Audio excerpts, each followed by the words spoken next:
Christmas wasok wakmen sa chising honi usnem Chirok chilang ya chat ya wai pen kroyong Jisu kan ublay God Christmas wasok wakmen sa chising honi usnem Chirok chilang ya chat ya wai pen kroyong Jisu kan ublay Isaya dakana chwa Yau Jesu Christ haiwoka Ya royo blai Emmanuel wan chapter kai Kasih kawa kot wa payong bukan blai wa maya Ya royo blai Emmanuel wan chapter kai Kasih kawa kot wa payong bukan blai wa maya God Christmas wasok wakmen sa chisin hongi usnem Chirok chilang ya chat ya wai pen kroyong Jisu kan ublay God Christmas wasok wakmen sa chisin hongi usnem Chirok chilang ya chat ya wai pen kroyong Jisu kan ublay Isaya dakana chwa Yau Jesu Christ haiwoka Ya royo blai Emmanuel wan chapter kai Kasih kawa kot wa payong bukan blai wa maya Ya royo blai Emmanuel wan chapter kai Kasih kawa kot wa payong bukan blai wa maya Kutlang iya ilok waro alaya chat ya plen wa Ya chat lang surwa bang urwai Dekaya ukon blai Iwok yang iya hong not yong Wosan charu yay in yong Jesu Christus him yang ya na dokumen sin Alaya chat lang chirok den pai chen rang Ya chat nang day surwa bang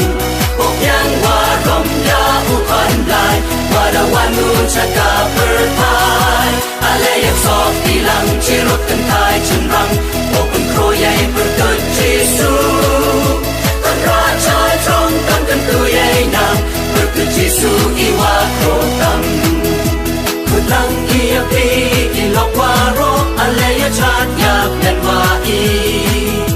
Ya chat lang surwa bang urwai Dekaya ukon blai Iwok yang iya hong not yong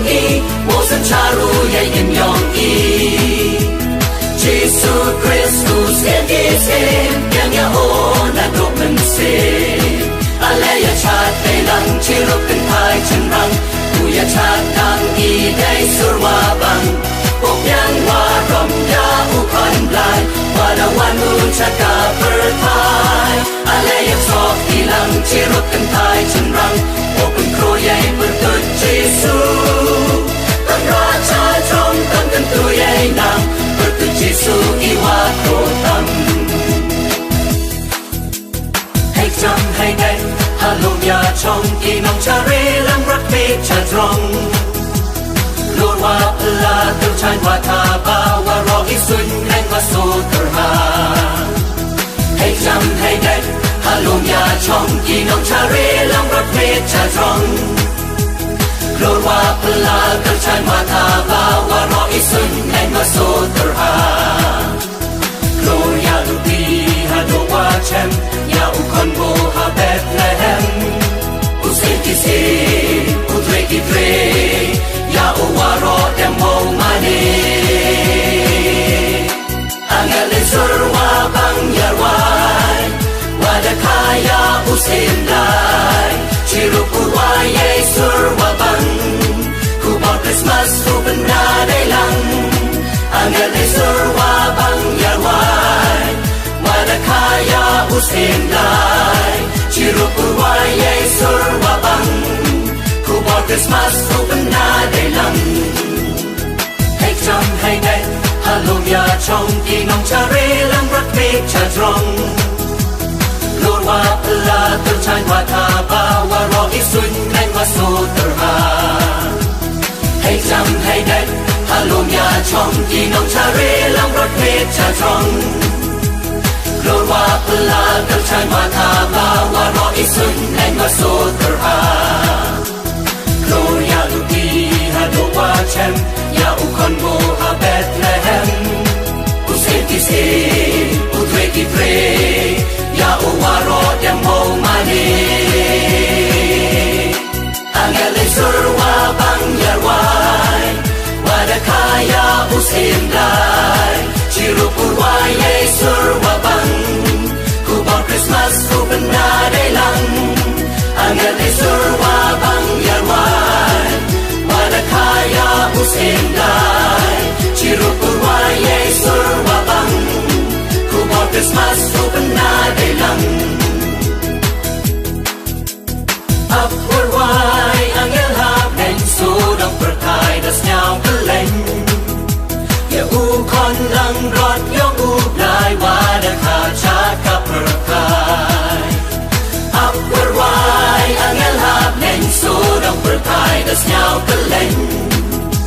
ya u kon lang rot yong u lai wa da kha cha ka berkai hey dur wa do wa mem yong wa sa ap lo ku le da ka ku se ke so ku lai man ku ha I da ke ye gur ku hey dur wa do wa mem yong wa sa ap lo ku le da ka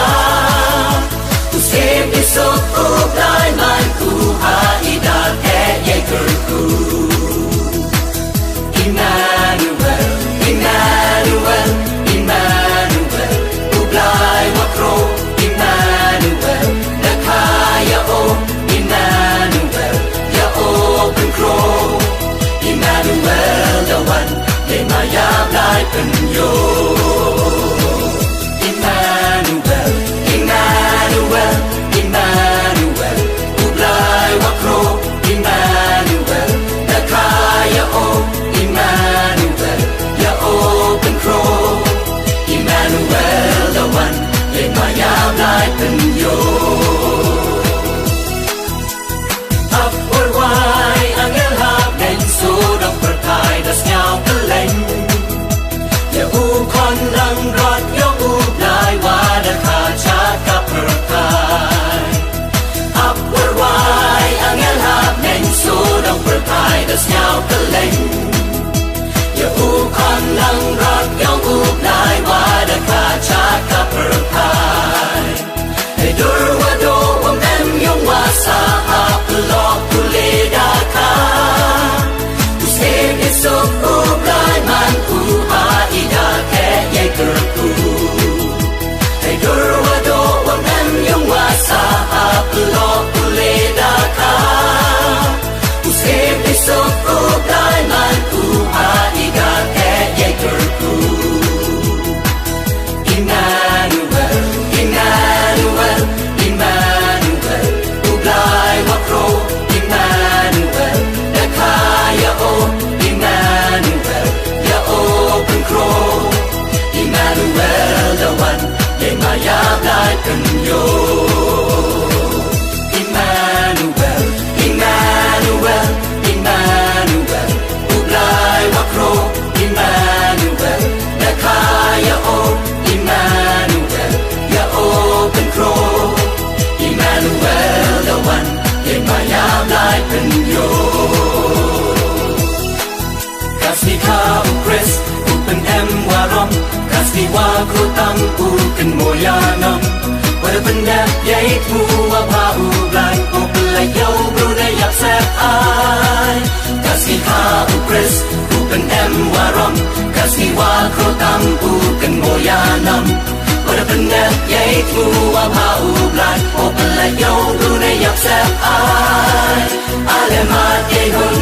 no se mi so ale wa ro de lang etilo u kon lai wa ko ye bor wa kro u wa pen em wa ko dol wa ko wan lu cha per kai nei ba yo yong pi yong na Isuk ikmen maya terwas nhau ba Ale mat ye hun no se isuk ale waro de lang itilur bukan dai wako ye bor wakro wakan em wako dor wako Kasih ka ukres upen em warom Kasih wakro tam upen moyanam Pada pendam yait mua pau lai Opelai yau brune yak sep ai Kasih ka ukres upen em warom Kasih wakro tam upen moyanam Pada pendam yait mua pau lai Opelai yau brune yak sep ai Ale mat ye hun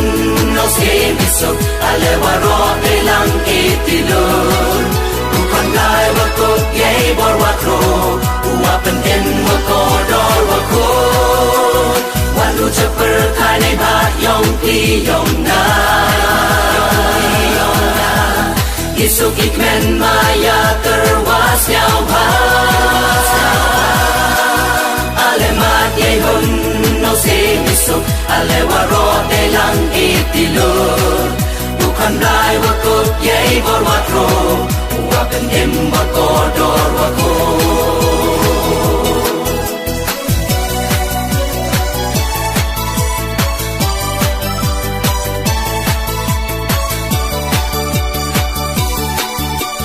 Bethlehem, kach nong waken, wadap ay warong lai.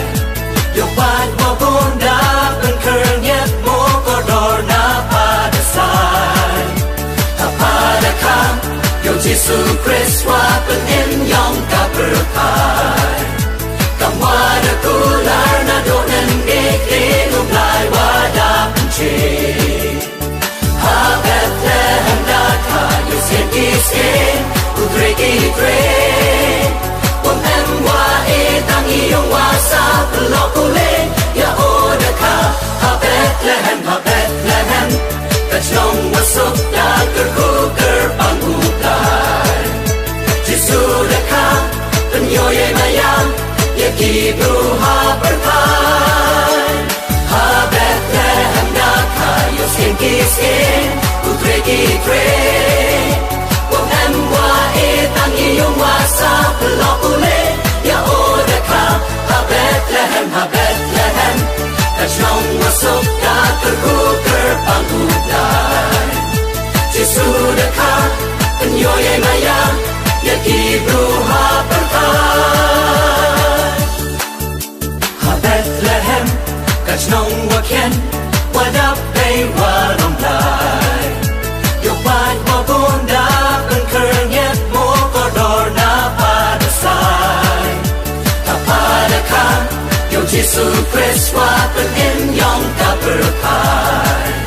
Kamwada kular na donen ikin ublay wadap enche Ha Bethlehem daka yung Iske, utreki tre Wam emwa etang iyong wasa pelokule ya odaka Ha Bethlehem Kachnong wasok na kerkuker panghutlay Jesu daka penyoye maya ya kibru ha berkay Ha Bethlehem daka yung Iske, utreki tre Wam emwa etang iyong wasa pelokule ya odaka Ha Bethlehem Kachnong wasok na kerkuker panghutlay Jesu daka penyoye maya ya kibru ha berkay Ka Christmas papelalawan sa shisip Jingwa shephem damen sem lakmen Ya ukun lung Jesu hashing oyaka Banlong sema kraw apelang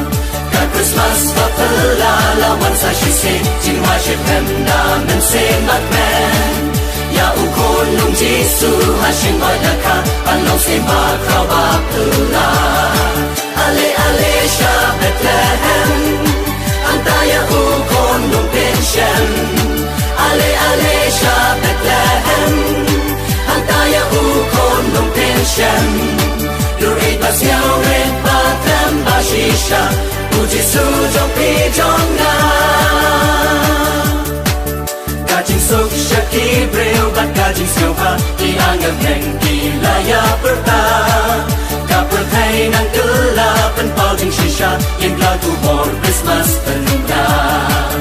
Kajing suk shaki breu bat kajing silva Di anggap heng di laya berta Kapur thay nang kela penpau jing shisha Yang lagu bor Christmas penunda Ale ale sha Bethlehem Antaya ukon dong pension Ale ale sha Bethlehem Antaya ukon dong pension Durit basiao red batam bashisha Uji su jong pi jong na Ale ale sha Bethlehem Antaya ukon dong pension Ale ale sha Bethlehem Antaya ukon dong pension Durit basiao red batam bashisha Uji su jong pi jong na Ka Christmas va phla lawan sa shi se Jing wa she hem da men sem bak men Ya u kun lung Jesu ha shing wa ya ka ban long sem ba kra ba phla Ka Christmas va phla lawan sa shi se Jing wa she hem da men sem bak men Ya u kun lung Jesu ha shing wa ya ka ban long sem ba kra ba phla Ale ale sha Bethlehem Antaya ukon dong pension Ale ale sha Bethlehem Antaya ukon dong pension Durit basiao red batam bashisha Uji su jong pi jong na Kajing suk shaki breu bat kajing silva Di anggap heng di laya berta Kapur thay nang kela penpau jing shisha Yang lagu bor Christmas penda Kajing suk shaki breu bat kajing silva Di anggap heng di laya berta Kapur thay nang kela penpau jing shisha Yang lagu bor Christmas penda Ale ale sha Bethlehem Antaya ukon dong pension Ale ale sha Bethlehem Antaya ukon dong pension Durit basiao red batam bashisha Uji su jong pi jong na Ale ale sha Bethlehem Antaya ukon dong pension Ale ale sha Bethlehem Antaya ukon dong pension Durit basiao red batam bashisha Uji su jong pi jong na Bethlehem each nong wa em nam happer pai Wa hey ni da ka yo wa ben in Jesu kon yong u lai Bethlehem each nong wa em nam happer pai Wa hey ni da ka yo wa ben in Jesu kon yong u lai Wan hong no yong na Wan Jesu wa maya Em thao hi ya me wo Manu tre Kam ha yen koi no yong na Wan u chong tre to xiao ha Kam chong Bethlehem xiao ha Yong me chen Kam chong Bethlehem xiao ha Yong me chen Sir thai ki anyel ya wai Christmas lên công Wa ki chare blang ha ki long wa ya chong Cha chai na i chong ha i pot lang wa cham Ka wer ka khasin u blai ha ki pen kam Ka wer ka khasin u blai ha ki pen kam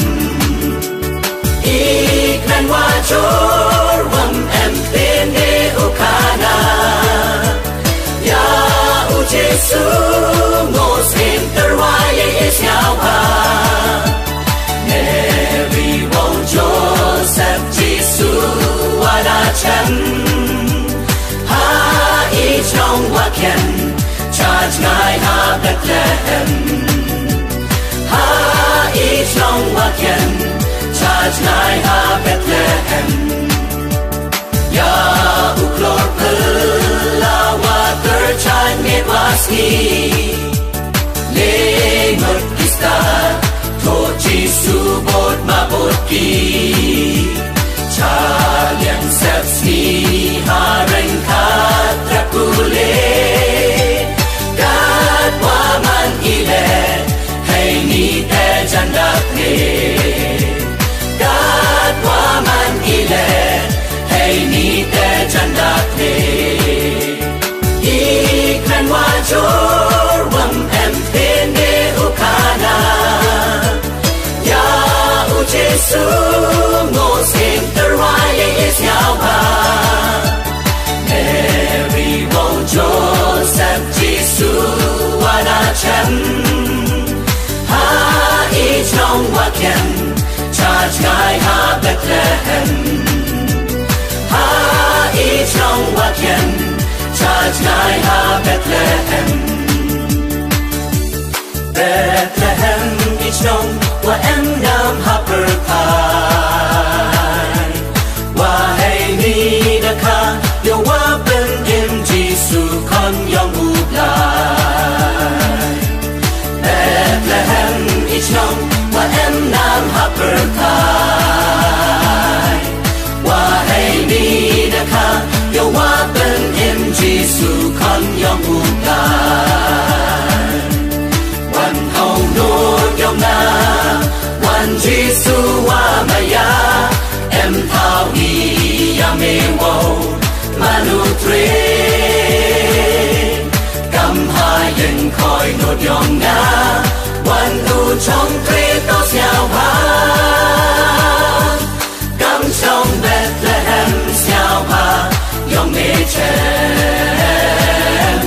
kam trong Bethlehem xiao ha yong me chen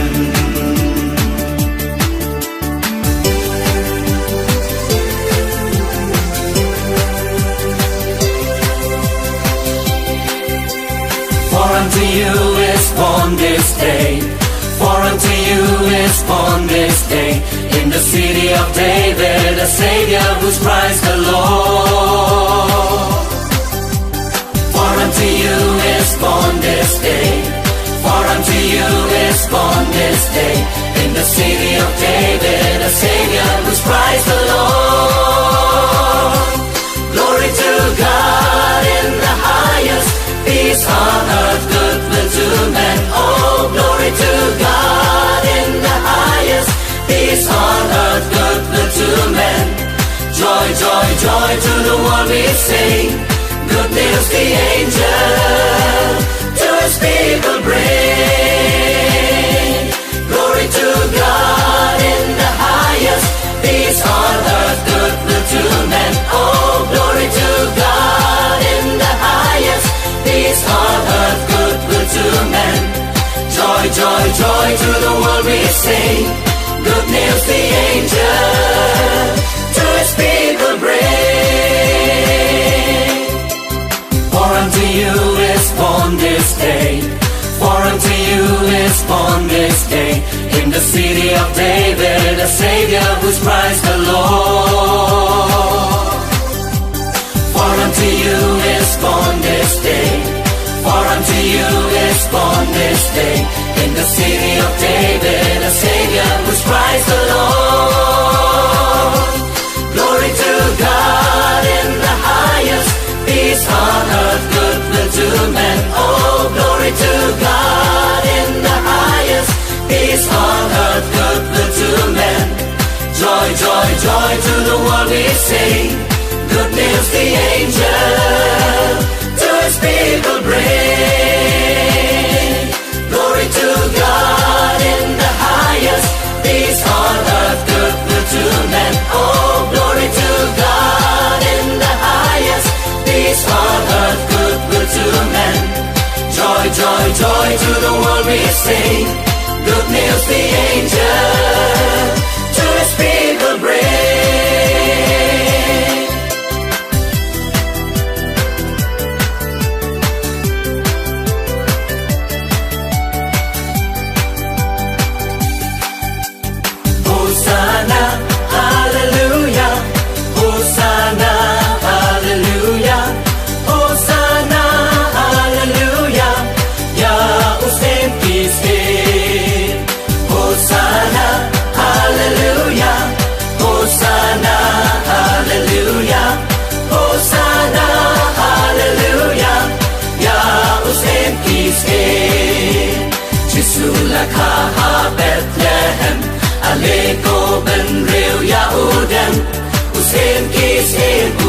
กีตราย